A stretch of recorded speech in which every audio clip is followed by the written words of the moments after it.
Good morning. It's that time of year where we are seeing damage to the leaves of the plants in our garden. And today I'm going to tell you how to kill the caterpillars on the plants in your garden. Before we get too far into this video, I wanted to quickly say we were about 5 subscribers away this morning from our 2,000 subscriber and the giveaway that we're going to do. If you've not already entered a comment for that subscriber giveaway, I'll put a link here for you, and don't forget to subscribe and help us reach 2,000 subscribers. That caterpillar there is what's laying the eggs on these plants. When you see these, it is time to start treating everything in your garden. That little monster will lay eggs on my cauliflower, my broccoli, cabbage, and even my kale. As soon as you see these guys, you need to be thinking how you're going to treat them and how you're going to prevent them from tearing up your garden. I don't use the row covers because our plants get so big and I'm in them every day to water. The row covers would get in my way. I'd have to take them on and off constantly. They're more of a hassle than I want to deal with. My approach is to use BT. I use it offensively after the first treatment when I begin to see damage on our leaves, and then use it about every 6 days thereafter as these eggs that caterpillar just laid hatch. They're going to start to eat the leaf and they're going to die. I'm going to kill them before they begin to do a lot of damage to our plants. Any caterpillar that you have in your garden that eats leaves, you can control with this product. It is known as a BT or thuricide. You're also going to need a hand pump sprayer. We have tried some of the cheap $8 units from Walmart. They're trash. I often try to tell you how to do this cheaply. This is one of those things where you need to spend $1 or $2. It does have a Roundup brand on it, but this same company makes this product for a bunch of different businesses and they just put their logo on it. This is an American-made product. It is several years old and it works well. This is a 2-gallon model. I prefer a 1-gallon model just because it doesn't weigh as much. They didn't have any 1-gallons left when I bought this one, so I have a 2-gallon pump. The mixing instructions for 1 gallon of water tell you to use half a teaspoon to 4 teaspoons per gallon of water. I prefer the concentration to be 2 to 3 teaspoons per gallon.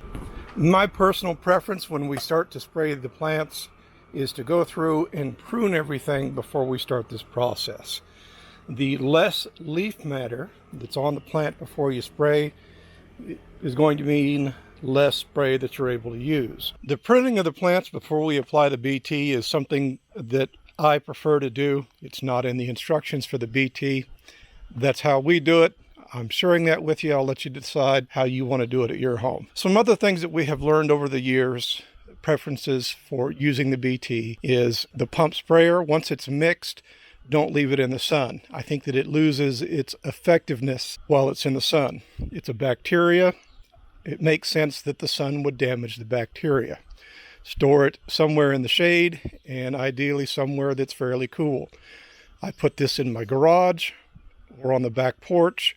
It doesn't get any direct sun through the translucent container, and that BT stays effective. I also mix it in smaller doses. I will do half a gallon to use that week in the garden, and generally when I'm done applying my BT for the week, the sprayer is empty. We apply in the evening as it's cooler and as the sun is coming down.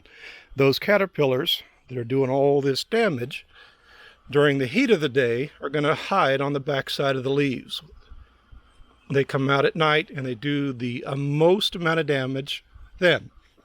If you spray a freshly mixed batch of BT on a plant that you have pruned during the course of the day, there's going to be less leaf matter on that plant.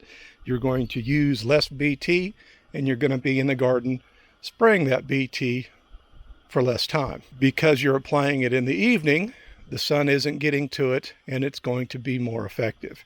If you do this at night, you'll come out the next morning and Any caterpillar that has ingested that BT off of a leaf is going to be dead. I'm not going to go into great detail about the BT. I believe it is safe. Many places consider it to be organic. It is a bacteria, but we still rinse any plants that have had BT on them before we consume them. We have a little washing machine that we have built. I'll show you a clip of it here and put an iCard if you're interested in building these on your own. We will rinse all of those leaves that you're seeing here in that machine, take them in the house, rinse them one more time in the sink, and then we eat them.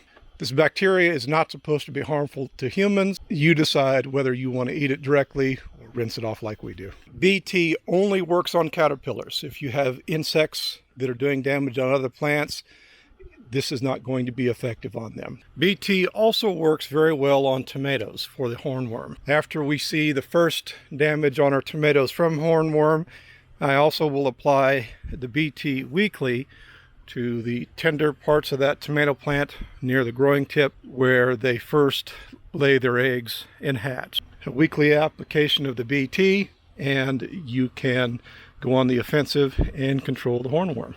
All right, folks, I need to get these plants pruned, get the leaves inside and processed for consumption, and get ready to come out tonight and apply BT. If you do something similar to this, you apply it every 5 to 6 days.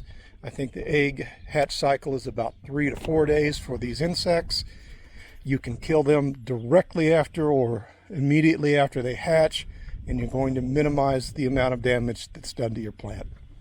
If you prefer to go the route of a row cover, I completely understand. This is just how we prefer to do it. Thank you for watching. Happy gardening.